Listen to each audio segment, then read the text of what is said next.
Things don't always work out the way that you want them to, so then you have to pivot a little bit. Well, I wanted to get enough compost to do the work in the high tunnel, and I thought about tilling in there as well, but it's really kind of hard to till in there. It doesn't, the ground isn't really doing exactly what I want it to do. It kind of stays a little marshy in there, just a little bit, because it's been so wet. Will you hush, rabbit?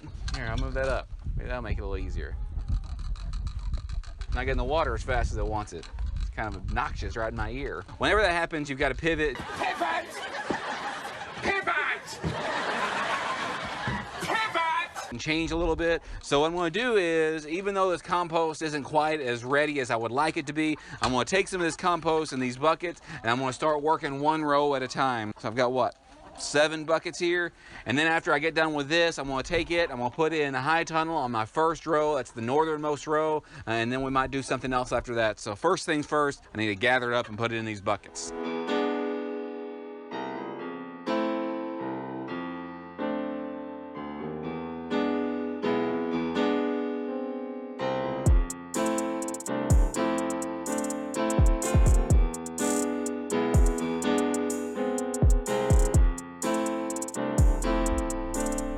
All right, that's the first step, and then we'll put them in the back of the Kubota RTV X1140, and then take them over to the high tunnel and spread them out along that first row. This is an experiment. Not sure how this is going to work out. These aren't composted as much as I would like them to be. By this time next year, all of this will be composted, and there'll be even more. So I can take this and I can put it in there on top, and it'll make it even richer. So just keep on adding organic material is what I want to do, and not till it. Just make it richer and richer and richer every year. So let's go put it in the back of the Kubota.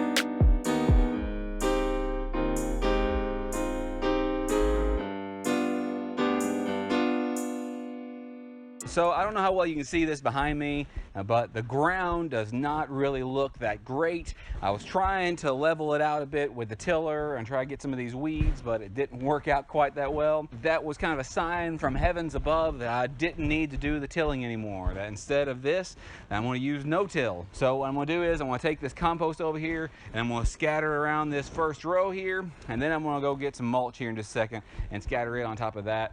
And then if everything works the way I want it to, I'm going to put some plastic mulch on top of that, so that will be a weed barrier for things in the future. So then I can just poke holes in it, then I can just plant right here where it is. So let's go.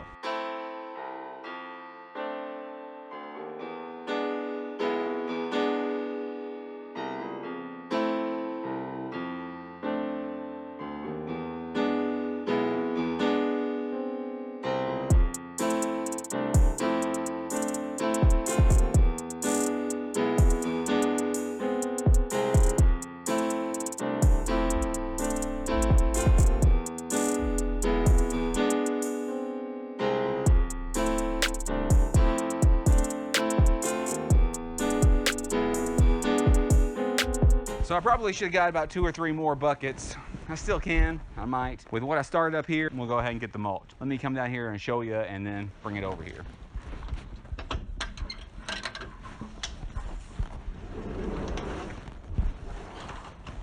Abraham's bringing my buckets. And what else you got there, Abraham? You have to come back here. Stand on this and show them.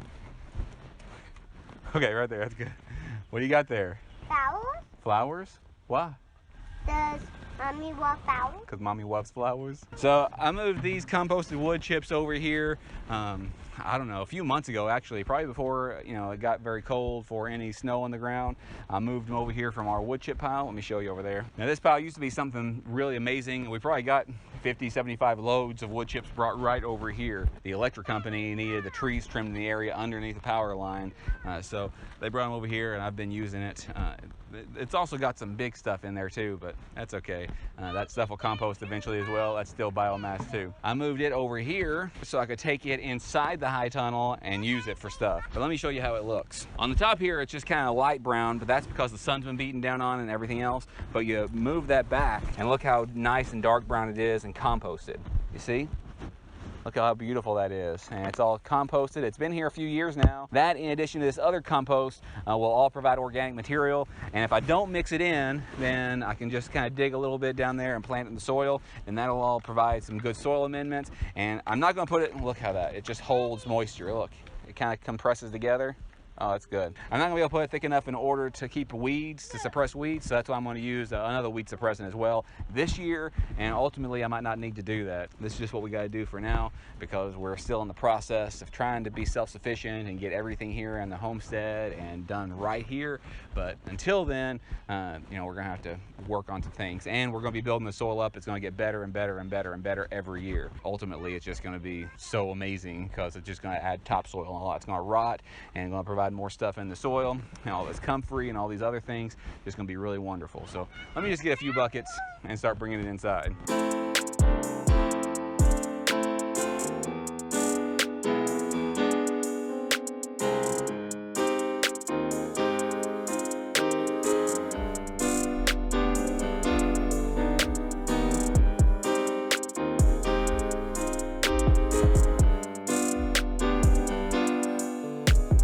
So I put far more on it this way with these composted wood chips. Now I have the compost from, which actually a lot of those are composted wood chips as well. I put that carport on some wood chips that I had there, probably 5 or 6 loads that I had right there that were composted. They've been sitting there for a while, but they also have that chicken manure and rabbit manure, and it's been worked by the birds just a little bit. But I'm gonna do a lot more here. Let me turn you around so you can see the difference from where I have done versus where I haven't done anything at all. So you can see up here in the foreground, this is where I've put the compost and the composted wood chips. And back there I haven't done anything. I ran out of the compost that I brought from the carport chicken rabbit compost system, and I haven't done anything at all with it. Hopefully here soon, because it's getting time to start being able to plant in the high tunnel, and I've also got to start some more seeds too. I might just direct sow some of them. I've not had a high tunnel but for a very short amount of time, and it was toward the end of July last year, so we got some things planted in it, but we really didn't have much success at all because it was really late in the growing season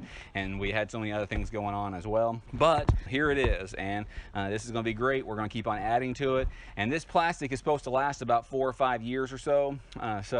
We are going to have to invest in some new plastic here in just a few years, but that's okay. It's going to be able to produce this whole lot of food, and we're also going to plant some perennials in here as well, some trees and some other things. It's just going to keep on giving back and giving back. So this is what we're doing. This is what I can suggest you can do as well. You don't have to do this in a high tunnel. You can put some compost and then some composted wood chips as well. If you don't have composted wood chips, you can use hay. You can use some cardboard underneath that. You can use some cardboard first and then some compost, and then poke holes in the cardboard and stuff like that. So there's several things you can do for weed suppressant, and you don't even have to use any weed suppressant. I'm just having a hard time right now tilling this because it's been so wet. Betty, no! Please don't destroy my strawberries, dear. So you can till it if you want to, and then get some like triple 15, triple 10, triple 20 fertilizer and do something like that. And we might have a bed or two that we try that way out here as well. So we're just experimenting, we're doing this, and we know that you can do it as well, and we want to encourage you and motivate you and inspire you to do those things. If you like the things that we're doing, stick around. We're going to be doing a whole lot more. So make sure to hit that subscribe button, like this video, hit that notification bell next to the subscription button, and then come back every Tuesday, Thursday, and Saturday, and we do a live stream on Sunday nights at 8 p.m. Central Time, and we'd love to have you at. Thanks.